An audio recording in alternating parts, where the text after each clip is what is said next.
पूर्ण परमात्मा पाप कर्म दंड को भी काट सकता है। अभी तक जिस भी संत व महापुरुष से मिले, उन्होंने यही बताया कि पाप कर्म फल भोगने से ही समाप्त होगा। वो प्रभु कौन है जो पाप कर्म को काट देता है, वो काल के बंधन से छुड़वा देता है। उसका क्या नाम है, पूजा की विधि क्या है? कृपया अवश्य सुनिए जगत गुरु तत्वदर्शी संत रामपाल जी महाराज के अमृत वचन।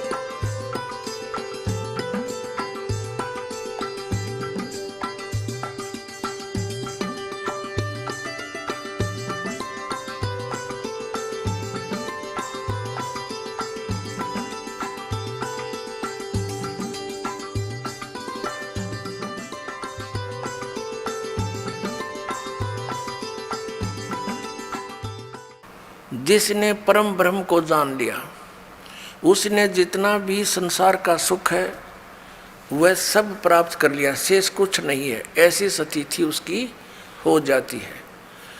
अब सत्यम ज्ञानमंतम ब्रह्म, अब यहाँ आते हैं निवृत्ति में। हम अपौर से वेद वाणी से सुनते हैं कि ब्रह्म सत्य है। ये वेद वाणी को अपौर से मानते हैं, किसी मनुष्य के द्वारा नहीं बोली गई, ठीक है।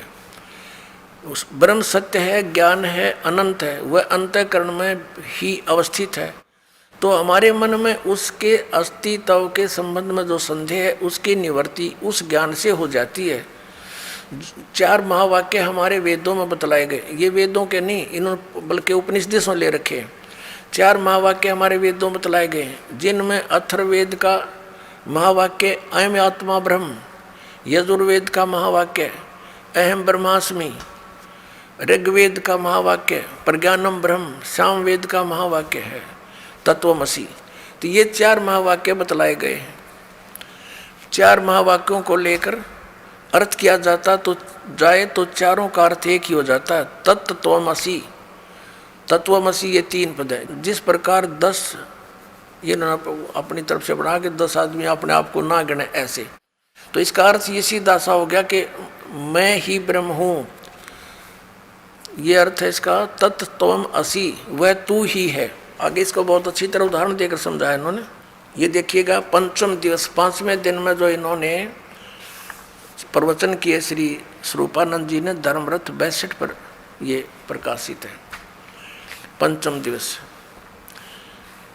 यहाँ उपस्थित विद्युत बंधुओं, देवियों और सज्जनों, कल आपके समक्ष महावाक्यों की चर्चा हुई थी। 4 वेद और उनके 4 महावाक्य।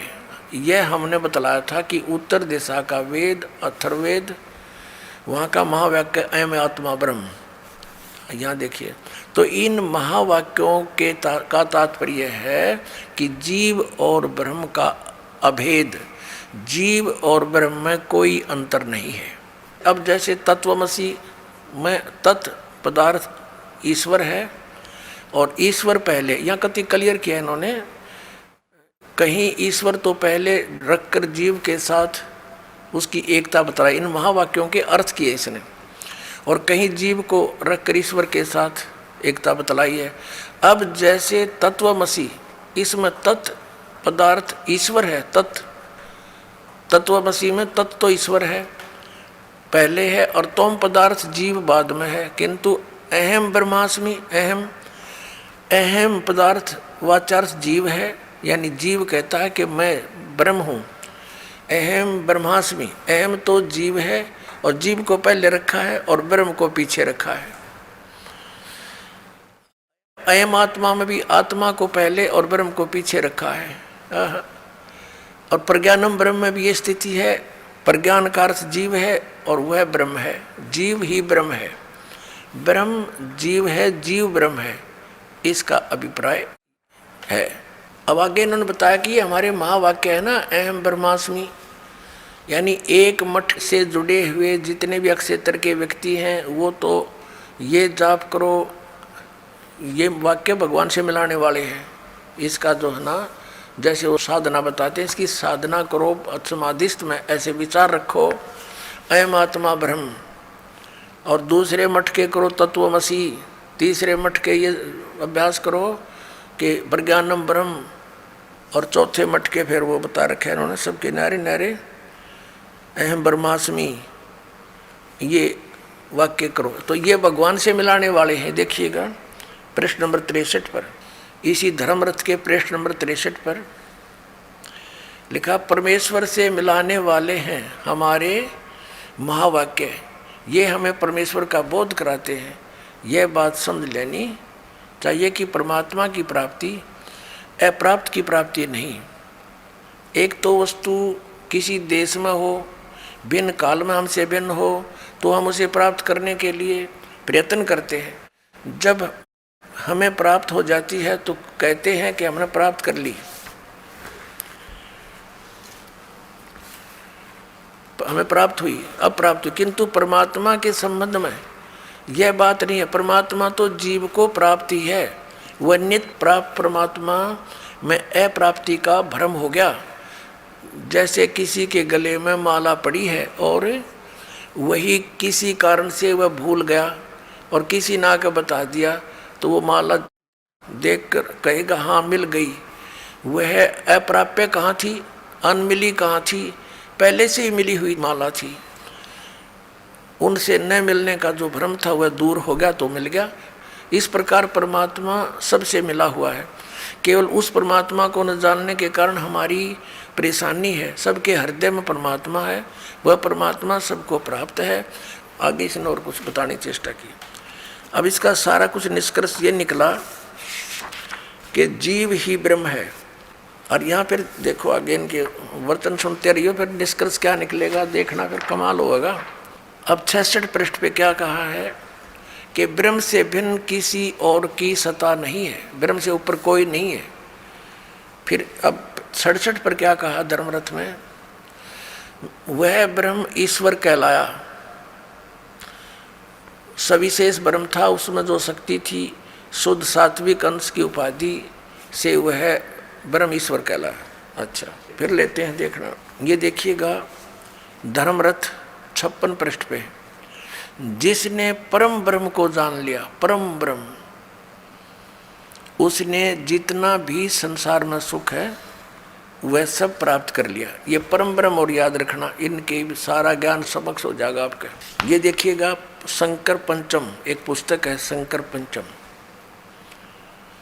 और ये आदि शंकराचार्य विरचित पंचम ग्रंथ नाम संग्रह, ये आदि शंकराचार्य के वचन है। ये देखना, तो आदि शंकराचार्य के वचन है तो समझ ले सब के फाइनल है फिर इसमें। और ये कौन है नीचे, जगत गुरु शंकराचार्य स्वामी स्वरूपानंद सरस्वती जी महाराज, व्याख्याकार, व्याख्या इन्होंने की है इसकी। और ये कहाँ से छपी है पुस्तक, ये है शंकर पंचम, तो श्री स्वरूपानंद सरस्वती जी महाराज के द्वारा। ये शंकर पंचम, प्रकाशक हैं श्री शारदा पीठ प्रकाशनम, द्वारका इतने इतने, जामनगर गुजरात में, और मुद्रित है श्री माता कमिसिस प्राइवेट लिमिटेड, 20/7/125, केदार घाट वाराणसी, दूरभाष। इतने इन्होंने कति स्पष्ट कर रखा है। अब ज्ञान का स्वरूप पृष्ठ नंबर 10 पे देखिएगा, ज्ञान का स्वरूप, ये कोई संस्कृत है जो शंकराचार्य द्वारा लिखी, अनुवाद किया श्री स्वरूपानंद जी शंकराचार्य जी ने। मैं सम शांत सच्चिदानंद स्वरूप ब्रह्म ही हूँ, अस्त स्वरूप दे मैं नहीं हूँ, असत रूप ब्रह्मो अहम, वह ब्रह्म मैं ही हूँ। ब्रह्मो व अहम, वह ब्रह्म मैं ही हूँ, ये इनका विधान है। मैं स्वयं निराकार निर्मल अविनाशी एवं निराकार हूँ। इवन का ओड आवेगा इनके ज्ञान का, देखिए शायद। और ये क्या कहते हैं, ये पृष्ठ नंबर 71 पर देखिएगा, 71 पर, मैं स्वयं ब्रह्म ही हूं। और वही सच्चा जीवन मुक्त हूँ। जीवन मुक्त जो इस तरह मान ले, मैं स्वयं ब्रह्म ही हूँ, ऐसा अप्रोक्ष ज्ञान द्वारा संपूर्ण कर्म बंधनों से वह ज्ञानी सर्वथा मुक्त हो जाता है। अब कर्म कितने प्रकार के, हम यह पूछेंगे, समझेंगे कि प्रश्न है कि प्रारब्ध कर्म क्या है। इसने डिफाइन किया, परिभाषित किया कि इस शरीर को उत्पन्न कर इस लोक में इस प्रकार सुख दुख आदि भोग को देने वाले जो कर्म है, सुख और दुख को भोग देने वाले कर्म है, वे प्रारब्ध कर्म माने जाते हैं। जब ये शरीर तैयार किया गया उस समय इसके साथ जोड़ दिए जाते हैं, जो भोग से ही नष्ट होते हैं। ये तो भोगने ही पड़ेंगे जब वह खत्म होंगे। प्रारब्ध कर्मों का नाश भोग से ही होता है, ऐसा शास्त्रीय वचन है। चाहे वे कर्म धर्म में हो या अधर्म में, उनका फल भोगना पड़ेगा ही। फिर क्या बताया है इसी के नीचे, ये पृष्ठ 71 पर पढ़ रहे हैं हम, पृष्ठ 71 पर, कि ये है प्रारब्ध कर्मों का फल तब भोगना ही पड़ेगा। मैं ब्रह्म ही हूँ, ऐसा निश्चयात्मक ज्ञान द्वारा संचित कर्म नष्ट हो जाते हैं। अच्छा, आदरणीय शंकराचार्यों का जो मत है, एक तरफ तो ये कहते हैं कि जीव ही ब्रह्म है, इसकी कोई और सत्ता नहीं है और कोई नहीं है, ये जीव ही सृष्टि रचने वाला, यही सबका मालिक, ये स्वयं ही परमात्मा है। इनका एक तरफ तो ये आपने निश्चय कर लिया। अब ये कथा क्या सुनाते हैं, और ये पुजारी किसके हैं? श्री विष्णु जी के, नारायण जिसे कहते हैं, श्री वराह जी के, जो विष्णु जी ने वराह रूप धारण किया था। और इन श्री शंकर भगवान के, ये भगवान की तरह के, जब तुम आप भगवान हो, जीव ही ब्रह्म है, तो फिर इनकी पूजा किस लिए? इसको कहते हैं उआबाई का ज्ञान, जिसका कोई सिर पैर नहीं हो। अब देखना, प्रवचन प्रसून एक पुस्तक है, ये है आदरणीय श्री स्वरूपानंद शंकराचार्य जी, देखिएगा। अनंत श्री विभूषित ज्योतिषमष्ट पीठाधीश्वर, द्वारका शारदा पीठाधीश्वर, यानी 2 पीठों के मालिक हैं जगत गुरु शंकराचार्य स्वामी श्री स्वरूपानंद सरस्वती जी महाराज।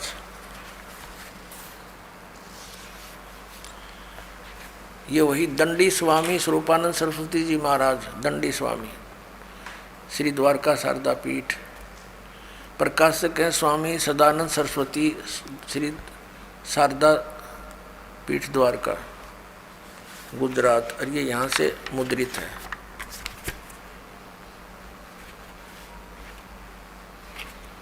ये यहाँ से मुद्रित है।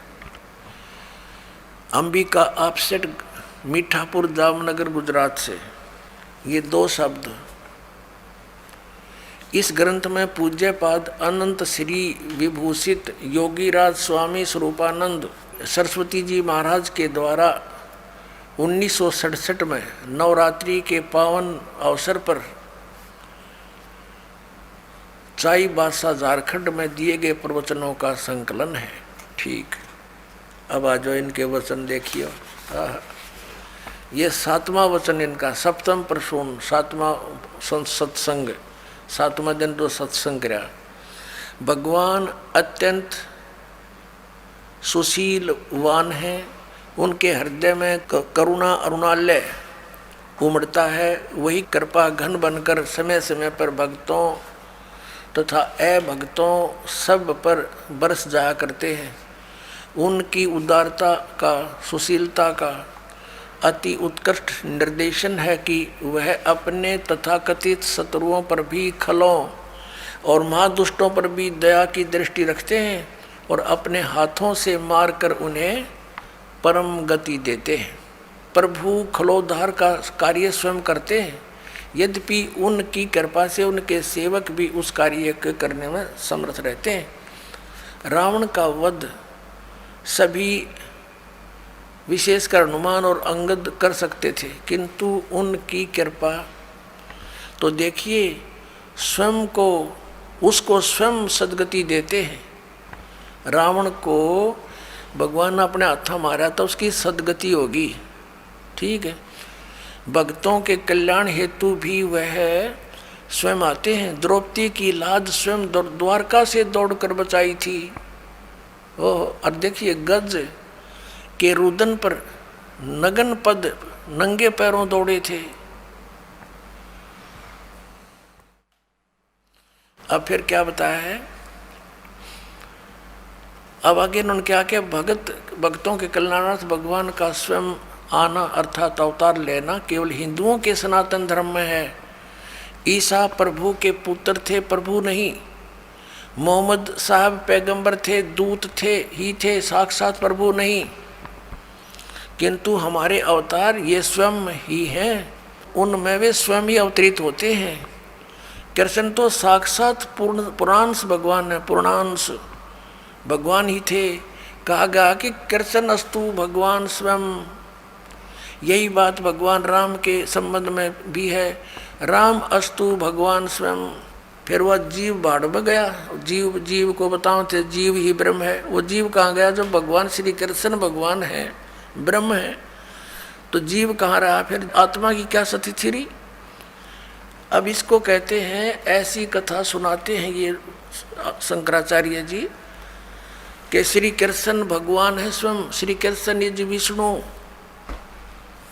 और विष्णु इज सतगुण विष्णु। इनकी तो ऐसी कथा है जैसे आज आपको दिन में भी बताई थी कि बुढ़िया शाम के समय बच्चों के सुलाने की ड्यूटी लगी एक दादी की, और बच्चे सोए नहीं, शरारत करें। वो कहने लगी बच्चों सो जाओ। एक मकान पर एक भूतनी बैठी थी, बड़ी बड़े दांत थे, मोटी मोटी आँख थी और पैर मुड़े हुए मंडेर पर बैठी थी। पैर उसके मुड़े होते हैं।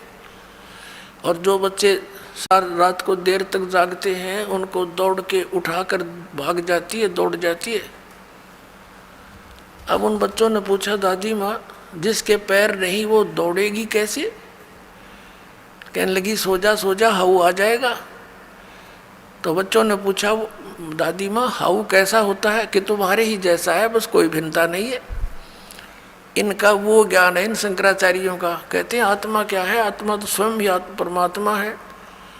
और दिखाते हैं आपको, देखिए इनका उदाहरण। ये देखिएगा, एक पुस्तक है धर्मरथ, ये आपको पहले भी दिखाई थी, और ये इन शंकराचार्यों के विचार हैं ये इसके अंदर।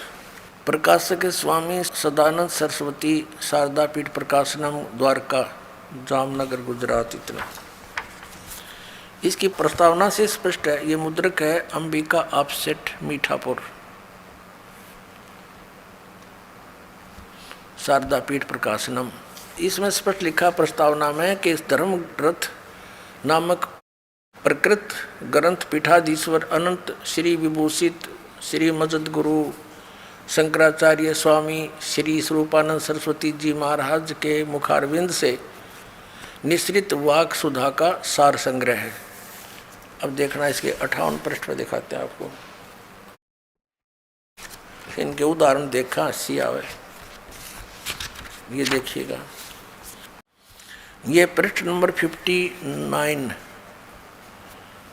59 पर ये क्या उदाहरण देता है। श्री स्वरूपानंद जी शंकराचार्य, दो पीठों का मालिक, एक शिष्य गुरु के पास गया। जाकर गुरु से पूछा, महाराज यह बतलाइए कि वह देव कौन है जिसके ज्ञान से समस्त पासों से मोक्ष हो जाता है। देवता को जानने पर समस्त पासों से प्राणों का छुटकारा हो जाता। पास माने बंधनों से। गुरु बोले कि साक्षी देवता कौन है? जो मन को जानने वाला है। तो उसने विचार करके कहा, मन का साक्षी तो मैं ही हूँ। शिष्य ने कहा, क्योंकि मेरे ही द्वारा मन जाना जाता। तो गुरु जी बोले, तू ही देव है, क्योंकि देव अनेक तो है नहीं। श्रुति में कहता है एक ही देव है, इसलिए तू ही देव है। अब ठीक हो गया।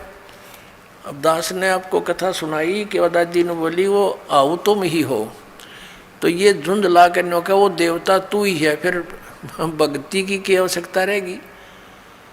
अब देखो एक तरफ तो ये क्या ज्ञान सुनाते हैं और फिर भगवान की महिमा गाते हैं कि जब इसके हरे राम हरे कृष्ण कृष्ण कृष्ण हरे हरे। पुण्यात्मो, दास ने आज के सत्संग के प्रारंभ में एक शब्द बोला था कि 21 ब्रह्मांड में इस दास के अतिरिक्त वर्तमान में किसी के पास भी सत्संग नहीं है, यथार्थ ज्ञान नहीं है। अब जिसका खामियाना पूरा मानव समाज भुगत रहा है, शास्त्र विधि को त्याग कर मनमानी पूजाएं करके इनकी कैसी बुरी हाल हो रहा है। पितर बनते हैं, प्रेत बनते हैं, फिर यही धर्मगुरु उनके श्राद्ध निकलवाते हैं, जबकि वेदों और गीता में इन कर्म कांड को मना किया हुआ है। अब ये किसकी पूजा करते, पहले आपको दिखाते हैं। इन वर्तमान के शंकराचार्यों को तो ज्ञान होगा कहाँ, इनके भगवानों को ज्ञान नहीं।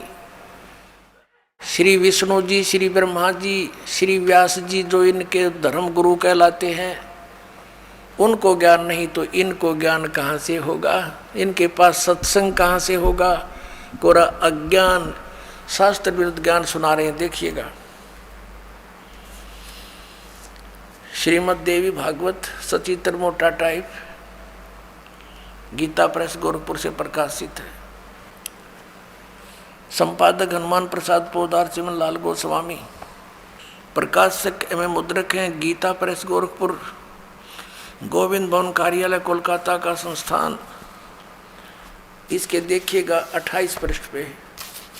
अब व्यास जी जो इनकी धर्म गुरु शंकराचार्य परंपरा के गुरु हैं, वो क्या पूछते हैं। नारद जी ने कहा, महाभाग व्यास जी, तुम इस विषय में जो पूछ रहे हो ठीक यही प्रश्न मेरे पिताजी ने भगवान श्री हरि यानी विष्णु जी से किया था।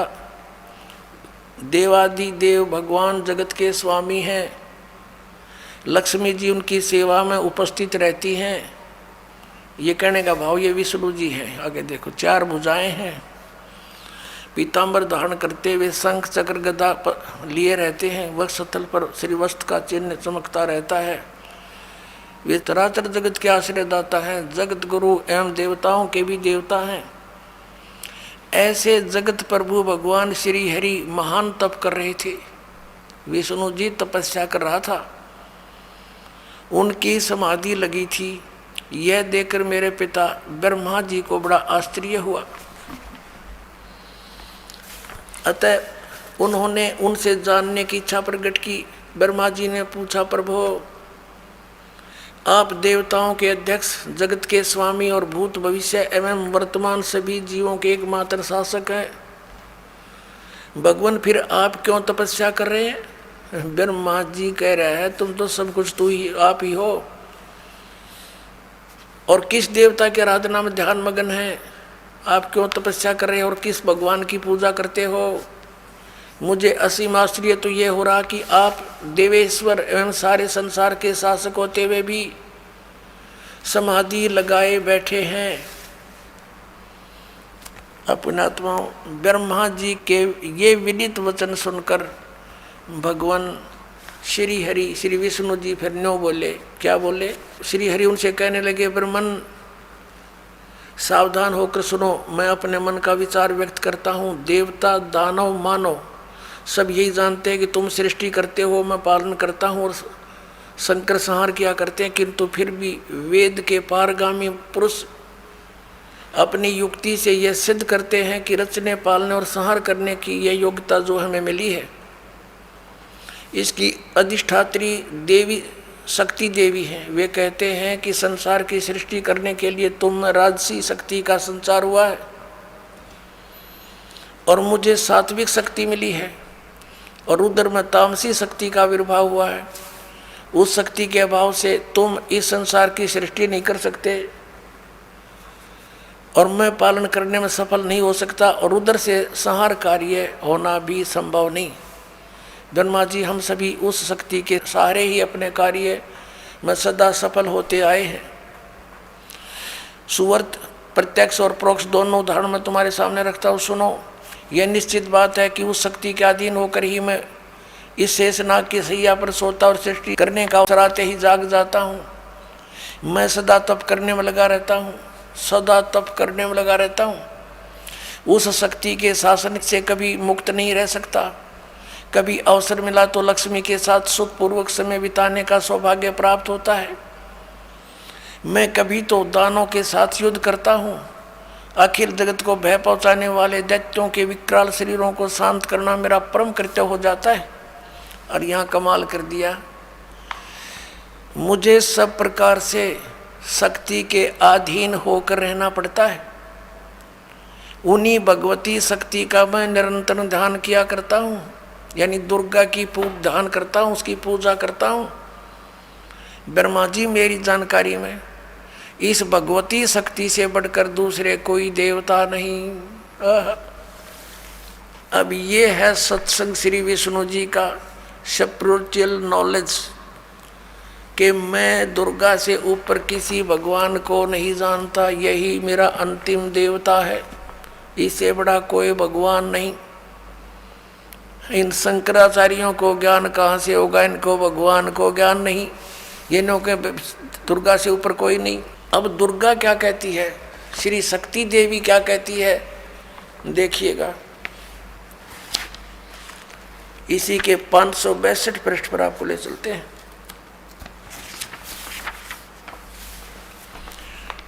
वो अपना पहला सकंद पढ़ा था, अब ये 7वां सकंद है। संक्षिप्त श्री देवी भागवत 562 पृष्ठ पे, यहां देखिएगा। अब देवी के द्वारा हिमालय को ज्ञानोपदेश, ब्रह्म स्वरूप का वर्णन। श्री देवी जी कहने लगी, पर्वतराज, अब देवी जी पहले तो अपने विषय में बताती है कि तुमने डड़े रोने हैं तो मेरी पूजा कर लो, लेकिन उस ब्रह्म का क्या स्वरूप है यह बतलाया जाता है, जो प्रकाश रूप सबके अत्यंत समीप में स्थित, हृदय रूप गुहा में स्थित होने के कारण गुहाचर नाम से प्रसिद्ध है और महान पद अर्थात परम प्राप्य है। वह समस्त प्रजा के ज्ञान से परे है, अर्थात किसी की बुद्धि मानने वाला नहीं है, यह तुम जानो। जो ब्रह्म प्रकाश रूप है, जो सूक्ष्म से भी अत्यंत सूक्ष्म है, जिसमें संपूर्ण लोक और उन लोकों में निवास करने वाले प्राणी स्थित हैं, वह यह अक्षर ब्रह्म है। वही सबके प्राण है, वही सबकी वाणी है और वही सबके मन है। वह यह परम सत्य और अमृत अविनाशी तत्व है। सौम्य, उस वेदने योग्य लक्ष्य का तुम वेदन करो, मन लगाकर उसमें तन्मय हो जाओ। सौम्य, उपनिषद में कथित महान अस्त्र रूप धनुष लेकर उस पर उपासना द्वारा तीक्ष्ण किया हुआ बाण संधान करो। भावानुगत चित्त के द्वारा उस बाण को खींचकर उस अक्षर रूप ब्रह्म को ही लक्ष्य बनाकर वेदन करो।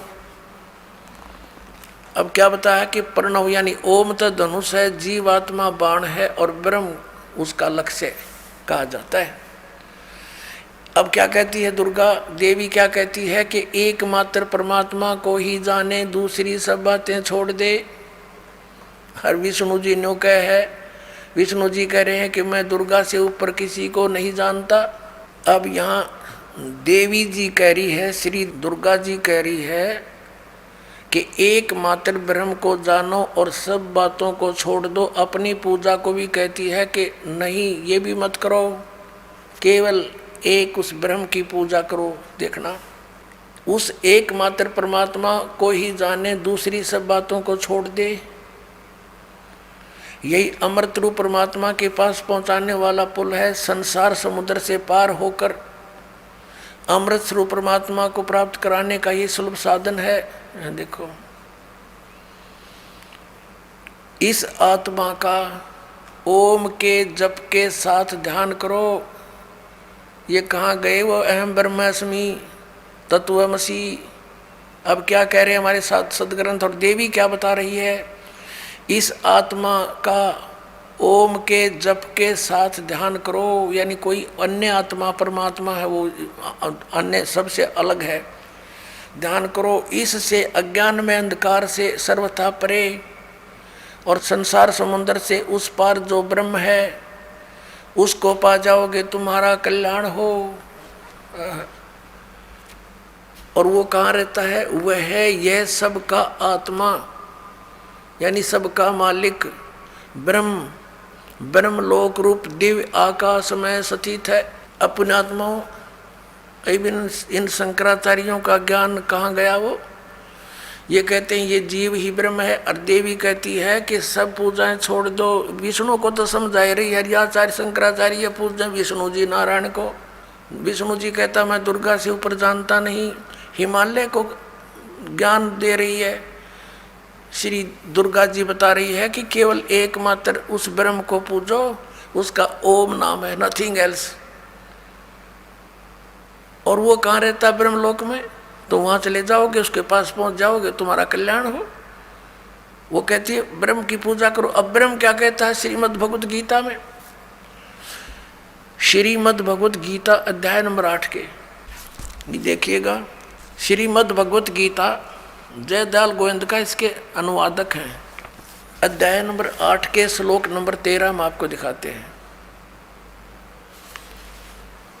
ये क्या बताता है 13वें श्लोक में? ओम इति एकाक्षरम ब्रह्म व्यवहारन माम अनुसमरण ये प्रयाति तजंदेहम स याति परमाम गतिम। माम ब्रह्म, मुझ ब्रह्म का केवल ओम यह एक अक्षर है जो उच्चारण करके श्रवण करता हुआ, यह प्रयाति तजंदेहम जो शरीर छोड़कर जाता है, ये श्रवण करता हुआ, स याति परमाम गतिम जो ओम से मिलने वाली, यानी शुरू किया ओम ओम,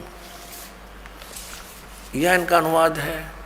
यह एक अक्षर रूप ब्रह्म को उच्चारण करता हुआ, अक्षर रूप ब्रह्म को नहीं।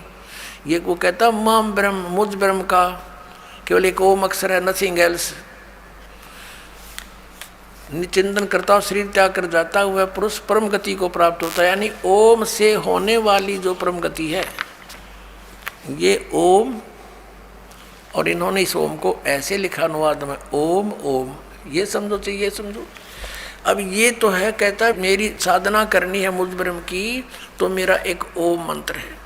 फिर इसने 70वें अध्याय के 23वें श्लोक में कहा कि सच्चिदानंद घन ब्रह्म,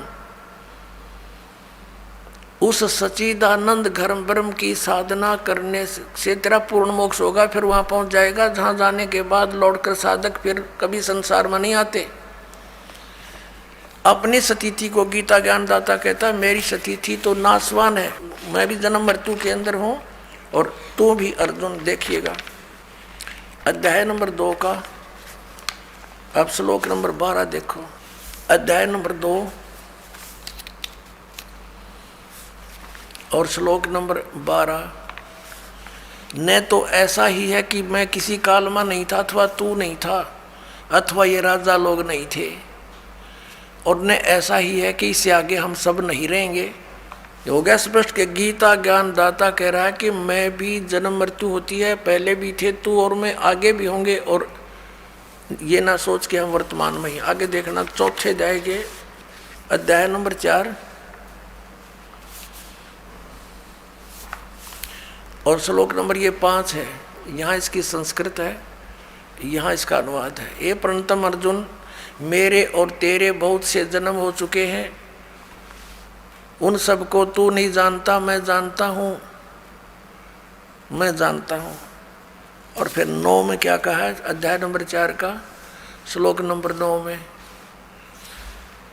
हे अर्जुन मेरे जन्म और कर्म दिव्य हैं, अलौकिक हैं। अब अध्याय नंबर 10 के श्लोक नंबर 2 में गीता ज्ञानदाता कहता है मेरी जन्म तो होता है लेकिन मेरे से उत्पन्न ये देवता नहीं जानते। देखिएगा अध्याय नंबर 10 का मंत्र नंबर 2,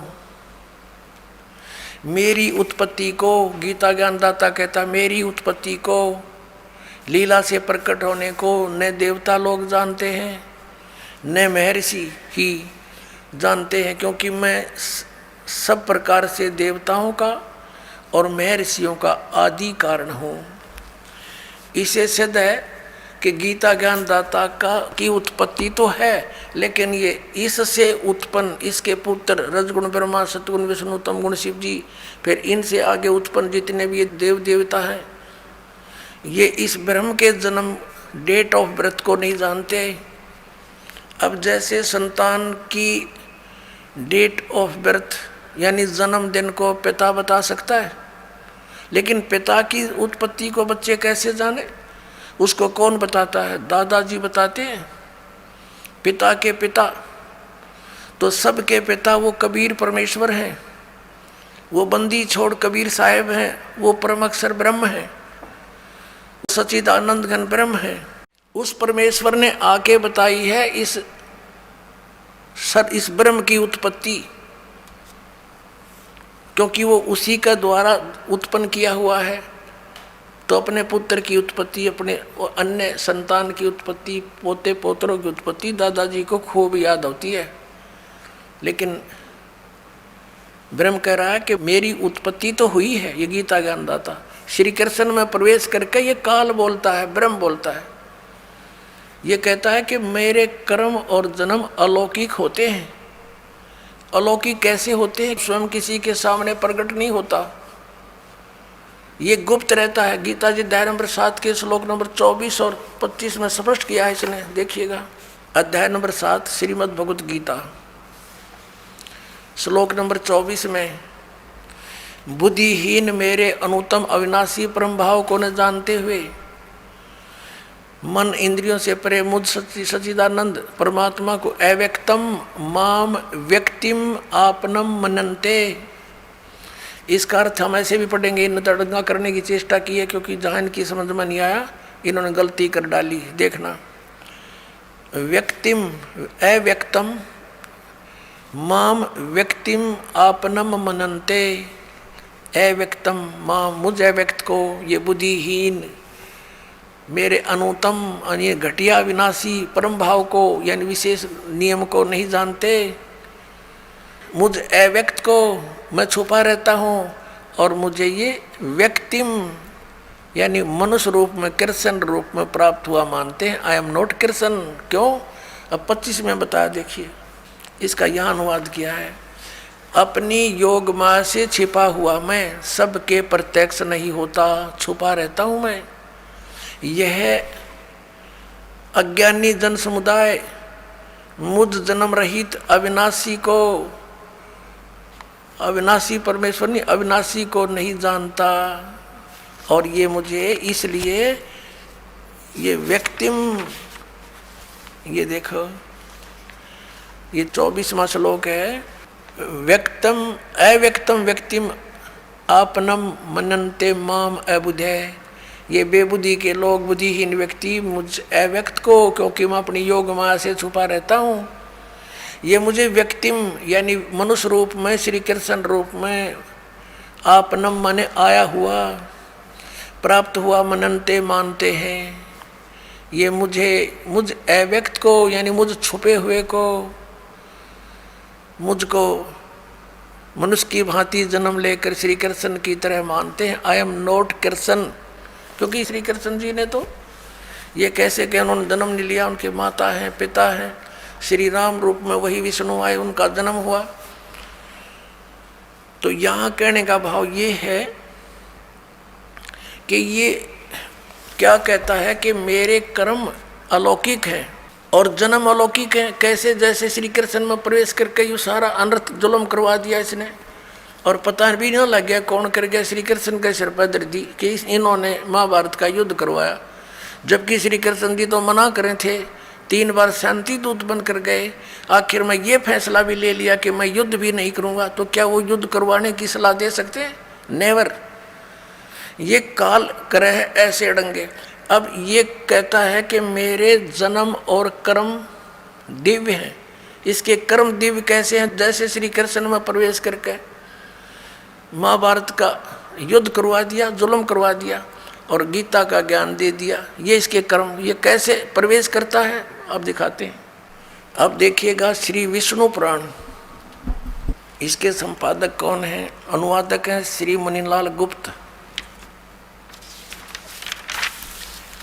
ये कहाँ से मुद्रित है, वह प्रकाशित है गीता प्रेस, गोरखपुर, गोविंद भवन कार्यालय, कोलकाता का संस्थान। ये इनके फोन और फैक्स नंबर है। ये देखिएगा इसके चतुर्थ अंश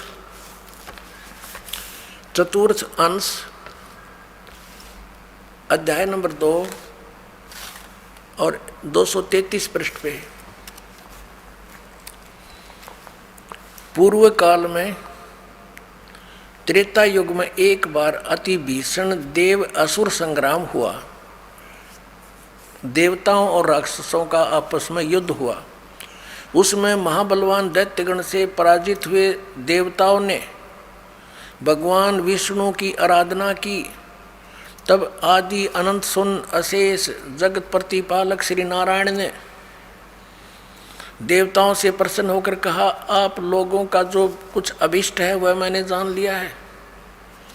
उसके विषय में यह सुनिए, राज ऋषि ससाद का जो पुरंजय नामक पुत्र है, उस अक्षत्रिय श्रेष्ठ के शरीर में मैं अंश मात्र से स्वयं अवतीर्ण होकर, यानी कुछ समय के लिए, संपूर्ण दैत्यों का नाश करूंगा। अतः तुम लोग पुरंजय को दैत्यों के वध के लिए तैयार करो। अब आगे फिर दिखाते हैं और कंसेप्ट क्लियर। 242 पृष्ठ पे यही वही चतुर्थ अंश अध्याय नंबर 3 और पृष्ठ नंबर 242 पे श्री विष्णु पुराण। तीसरा अध्याय। पूर्व काल में रसातल में मोने नामक 6 करोड़ गंधर्व रहते थे। उन्होंने समस्त नागकुल के प्रधान रतन और अधिकार छीन लिए थे।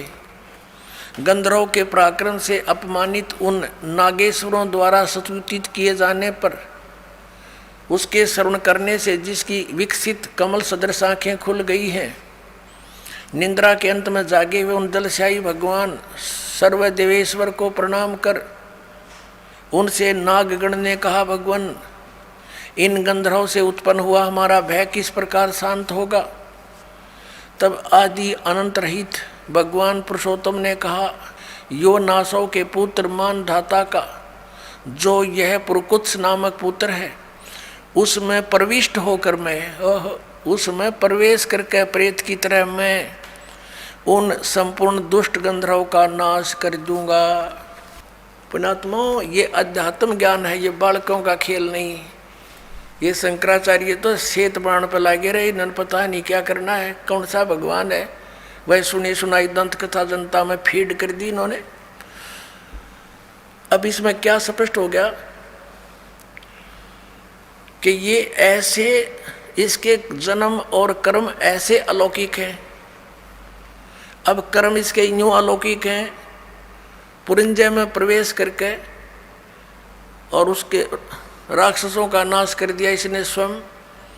और फिर मानदाता के पुत्र उसमें पुरकुत्स में प्रवेश करके भूत की तरह और वहाँ फिर उन गंधर्वों का नाश कर दिया। अब पुण्यात्माओं, इसी प्रकार इसने श्री कृष्ण जी में प्रवेश करके उसको मालूम था इस काल को ये कौन है, ये कौन है।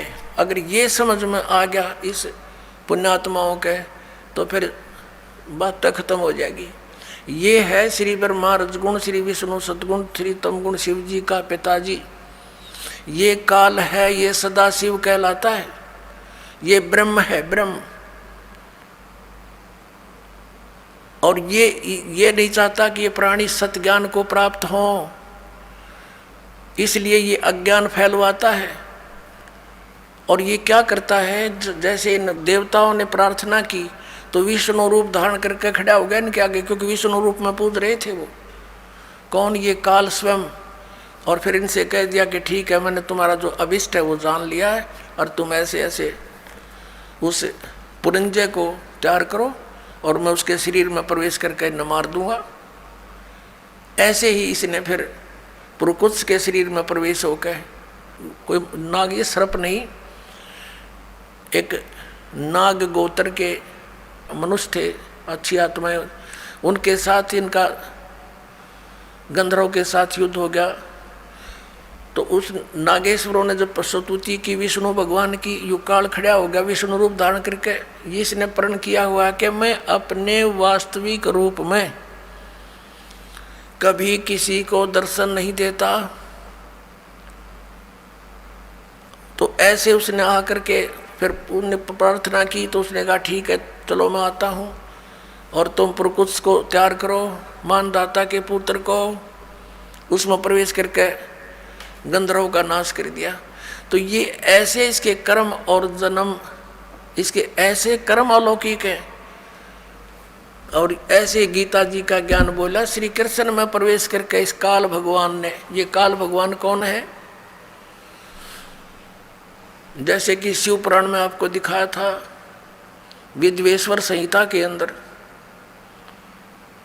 कि ब्रह्मा, एक समय ब्रह्मा और विष्णु जी का आपस में युद्ध हो गया इस बात पे। ब्रह्मा जी कहते मैं भगवान, मैं तेरा बाप, विष्णु जी कहते मैं तेरा बाप। इन दोनों का युद्ध हो गया इससे बात पे, क्योंकि इन सबको भ्रम हो जाता है कि मैं भगवान हूँ, मैं भगवान हूँ। अब ये भी कैसे बात बिगड़ती है, जैसे ऋषि लोग साधना करते हैं, समाधिस्थ होते हैं, काफ़ी वर्षों तक बैठे रहते हैं, किसी को तो ये विष्णु जी के रूप में दर्शन दे देता है, तो वो साधक उठ जाता है और जाके श्री विष्णु जी जो सर्वगुण देवता उनके सामने रहते हैं, उनके विषय में कहता है कि भगवान है स्वयं विष्णु जी, और यही सारी सृष्टि के करता हैं, यही तीनों रूप बना के ऐसे ऐसे करते हैं, संहार तिथि और उत्पत्ति यही खुद करते हैं। मैंने समाधि दशा में देख लिया, यही भगवान है, मैंने मुझे दर्शन दिया इन्होंने, और दर्शन दे गया वो ब्रह्म काल। तो विष्णु जी को भ्रम हो गया कि आई एम गॉड। इसी प्रकार किसी को इसने ब्रह्मा जी के रूप में दर्शन दे दिए, उसने ब्रह्मा जी की महिमा गा दी कि ये पूर्ण परमात्मा, ये छुपाए हुए अपने आप को। तो ये भ्रम हजारों ने, सैकड़ों की संख्या में ऐसे उनके समर्थक हो गए, ऐसे विष्णु जी के हो गए। इन दोनों को भ्रम हो गया, ब्रह्मा जी को भ्रम हो गया कि मैं ही उत्पत्ति करता हूँ, सब कुछ मैंने ही उत्पन्न किया है। इसी भ्रमणा से, इसी भ्रम में इन्होंने आपस में युद्ध कर लिया। तब इनके बीच में एक स्तंभ छोड़ा, एक पिलर तेजों में स्तंभ छोड़ दिया। इनका युद्ध तो बंद हो गया, उसकी खोज करने लगे ऊपर नीचे कितना लंबा चौड़ा है, ये असफल रहे। फिर वो स्वयं आकर प्रकट हो गया, शिव जी का रूप धारण करके अपने पुत्र का। थोड़ी सी झलक दिखानी पड़ेगी, नहीं तो फिर आप विचलित हो जाओगे। यहाँ अधिक नहीं दिखाएंगे, आपको थोड़ा सा झलक देंगे, आप समझदार हो, देखिएगा। ये शिव महापुराण है, हिंदी टीका सहित भाग 1, श्री शिव महापुराण, श्री शिव महापुराण है ये। और ये है विद्या अवरिधि पंडित ज्वाला प्रसाद जी मिश्र कृत हिंदी टीका सहित, इसमें संस्कृत भी है। और ये खेमरा श्री कृष्णदास प्रकाशन मुंबई से प्रकाशित है।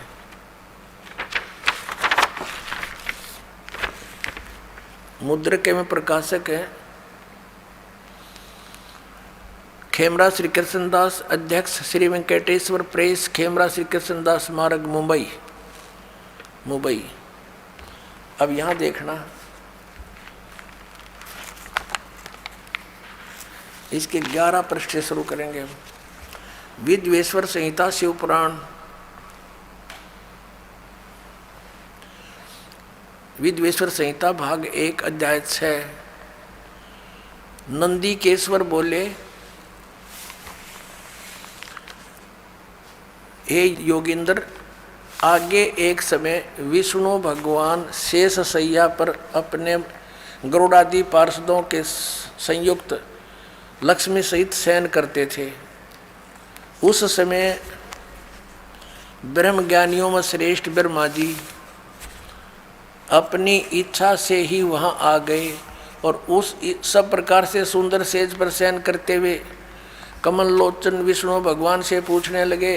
ब्रह्मज्ञानी क्या का ब्रह्म ज्ञानी, देखो इसे ब्रह्म ज्ञानी है ये। और विष्णु तो पूछा तुम कौन हो जो मुझे देखकर अभिमानी पुरुष के समान शयन करते हो? हे वत्स उठो, देखो मैं तुम्हारा स्वामी आया हूँ। आए हुए गुरु को देखकर जो अभिमान करता उस द्रोही मूड का प्रायश्चित होना उचित है। यह सुनकर विष्णु जी के अंतर में तो क्रोध हुआ, परंतु बाहर से शांत रहे और बोले, हे वत्स, हे बेटा। विष्णु जी बोले ब्रह्मा जी को, हे बेटा तुम्हारा मंगल हो, बैठो इस आसन पर विराजो। इस समय तुम्हारा नेत्र कुटिल और मुख वक्र कैसे हो गया? क्रोध में बांगा मुंह क्यों कर रहा है तू? ब्रह्मा जी बोले, वत्स विष्णु, बेटा विष्णु, तुमको समय के प्रभाव से अभिमान है। हे पुत्र, हे बेटा, विष्णु जी को ब्रह्मा जी संबोधित कर रहे हैं, हे पुत्र मैं तुम्हारा रक्षक और जगत का पिता मैं हूँ। विष्णु जी बोले, यह तो सब जगत मुझ में सतीत है, तुम चोर के समान किस प्रकार अपना कहते हो? तुम मेरी नाभि कमल से उत्पन्न हुए हो, इससे मेरे पुत्र हो, मुझे पुत्र कहना व्यर्थ है। नंदीकेश्वर बोले, इस प्रकार ब्रह्मा विष्णु दोनों ही रजोगुण से मुक्त होकर विवाद करने लगे। बस तब संपूर्ण देवता विमान में बैठ गए उस महाअद्भुत युद्ध को देखने आए और आकाश में उनके ऊपर फूल बरसाने लगे। वाह रे देवता हो, ये हमारे देवता, देवता माने अच्छी आत्माएं। अब दो व्यक्ति लड़ रहे हों तो क्या फर्ज बनता है एक जेंटलमैन का? उनको समझावे बुझावे, अलग अलग करे, कहीं इनको हानि ना हो जा। और हमारे देवता उन भगवाना पर ऊपर तो फूल बरसावा, कहाँ कर दो काम, शाबाश, बहुत अच्छा काम कर रहे हो तुम। वह लड़का मरने को तैयार है, देवता फूल बरसावे। ये है हमारे इतिहास जिनको हम पढ़ पढ़ के बहरे हो लिए, सुन सुन के। अब ये तो ऐसे भगवान हैं जैसे इतनी बुद्धि रखते हैं ये भगवान, जिनको ये शंकराचार्य हमें पूजने के लिए कहते हैं और स्वयं भी पूजते हैं। ये तो एक चौथी पांचवी कक्षा के बच्चे लड़ते हैं ना, फिर अध्यापक पूछता है भाई क्यों लड़ रहे हो? उसने उसका गला पकड़ रखा और उसने उसका, एक कहता है ये कहता है मैं तेरा बाप, वो कहता नहीं जी इसने पहले कहा था मैं तेरा बाप, और गुट्टुम गुट्टा। ये हमारे भगवानों के चरित्र आपके समक्ष इनके इतिहास में है। अब जब ये नू लड़ रहे थे, बीच में सतम खड़ा कर दिया इस काल ने, अकेले लड़के मर जाएंगे भी, तेरा काम अधूरा रह जाएगा। फिर इसने इनको ज्ञान देना शुरू किया। शंकर अपने पुत्र शिव का रूप बना के आ गया, कहीं ये विष्णु रूप धारण कर लेता है। देखना इसका प्रमाण आपको दिखाते हैं। हम पढ़ रहे हैं विद्वेश्वर संहिता, इसके 17 पृष्ठ पे संक्षिप्त सा देखेंगे। ये देखिएगा, अब 17 पृष्ठ पर आ गए हम, ज़्यादा ना पढ़ेंगे, ज़्यादा चेता पढ़ सकते हो अपने लेकर मोल इसको। विद्वेश्वर संहिता भाग 1 अध्याय 9 में अब नंदीकेश्वर बोले, इस प्रकार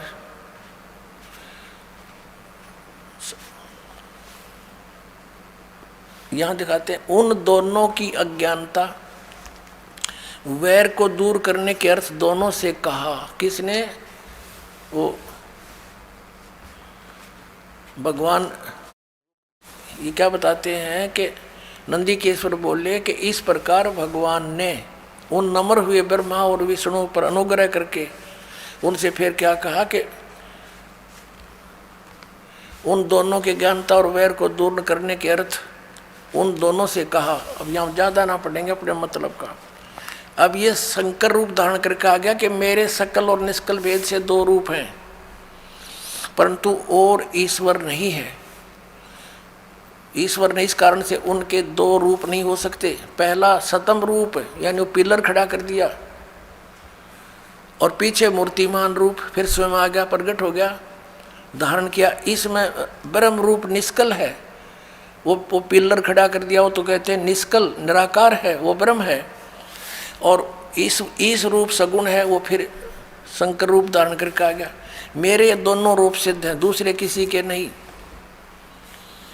हो सकते। इस कारण तुम दोनों ने, ब्रह्मा और विष्णु को कह रहा है वो काल भगवान, इस प्रकार तुम दोनों को अथवा दूसरों को ईश्वरताओं की प्राप्ति नहीं हो सकती। तुम दोनों ने अज्ञानता से अपने को ईश माना, भगवान मान लिया, विष्णु और ब्रह्मा को। कह रहे हैं कि तुमने अपने आप को ईश मान लिया, यू आर नॉट गॉड। तुम अपने को ईश माना, ये बड़ा ही अद्भुत हुआ। उसके दूर करने को ही मैं रण स्थान में आया। अब तुम अपना अभिमान त्याग कर मोजीश्वर में अपनी बुद्धि लगाओ। मेरे ही प्रसाद से लोक में सब अर्थ प्रकाश करते हैं। अब ज़्यादा नहीं, हम यही पढ़ते हैं। जगत का वर्धक होने से मैं ब्रह्म हूँ, ब्रह्म केशव। अब यहाँ आते हैं, मैं सबका ईश्वर हूँ, यह सब मेरा है, मेरे सिवा दूसरे का नहीं है। अब यहाँ देखो, अब हम 18 पृष्ठ पर पढ़ेंगे। 18 पर विद्वेश्वर संहिता भाग 1 अध्याय 10, ये 9वां अध्याय यहाँ समाप्त हो गया। इति श्री शिव महापुराणे विद्वेश्वर संहिता भाषा टीकायाम 9वां अध्याय, ये इति हो गया, समाप्त हो गया। और यहाँ ये दूसरा प्रारंभ हो गया। अब यहाँ देखिएगा नीचे क्या कहता है, हे पुत्रों, यह कृत आपने तप से प्राप्त किया है। कौन सा कृत? ब्रह्मा और विष्णु को कहता है, हे पुत्रों, यह कृत आपने तप से प्राप्त किया है, जो कि सृष्टि की उत्पत्ति और पालन कहाता है। सो मैंने प्रसन्न होकर तुम्हें दिया है। इसी प्रकार दूसरे 2 कृत रुद्र और महेश को प्रदान किए हैं। ये 4 हो गए, ब्रह्मा और विष्णु और रुद्र और महेश। और 5वां यू बोल रहे हो कौन? ये काल रूपी ब्रह्म है। अब देखो, फिर ये कहता है मेरा एक ब्रह्म ओम नाम है। ये पृष्ठ नंबर 19 पर, वही विद्वेश्वर संहिता अध्याय 10। इस कारण उस अज्ञान की सिद्धि के निमित्त ओंकार नामक मंत्र जप करो। यह अभिमान का दूर करने वाला है। सोई निज मंत्र उपदेश करते हैं। यह ओंकार मेरे मुख से उत्पन्न होने से मेरे ही रूप का बोधक है और महामंगल करने वाला है। यह वाचक है, मैं वाच्य हूँ। यह मंत्र मेरा आत्मा है। उसके स्मरण से मेरा स्मरण होता है। उत्तर की ओर के मुख से अकार और पश्चिम के मुख से उकार, दक्षिण के मुख से मकार और पूर्व के मुख से बिंदु और मध्य के मुख से नाद उत्पन्न हुआ। इस प्रकार, ये बीच में संस्कृत है, इस प्रकार 5 प्रकार से यह निर्गत हुआ। वह सब एक होकर ओम ऐसा एकाक्षर हो जाता है। अब स्पष्ट हो गया कि ये ओम अक्षर इस सब अवयव से एक होकर ये ओम ऐसा एकाक्षर हो जाता है। अभी आपको श्रीमद् भगवत गीता अध्याय नंबर 8 के श्लोक नंबर 13 में दिखाया था कि ओम इति एकाक्षरम ब्रह्म विवरण माम अनुसमरण यह प्रयाति तदंदेहम सयाति परमाम गतिम। मुझ ब्रह्म का ये गीता ज्ञान भी यही काल ऐसे प्रवेश करके श्री कृष्ण में प्रवेश करके बोल रहा है, जैसे मानधाता के पुत्र प्रकृष्ट में प्रवेश होकर उन गंधर्वों का नाश कर दिया और उधर से पुरंजय के अंदर प्रवेश होकर असुरों का नाश कर दिया। ऐसे श्री कृष्ण में प्रवेश होकर के अर्जुन को युद्ध के लिए तैयार कर दिया और गीता का ज्ञान वेदों वाला और कुछ अपनी अटकल लड़ा के इसमें ज्ञान दे दिया।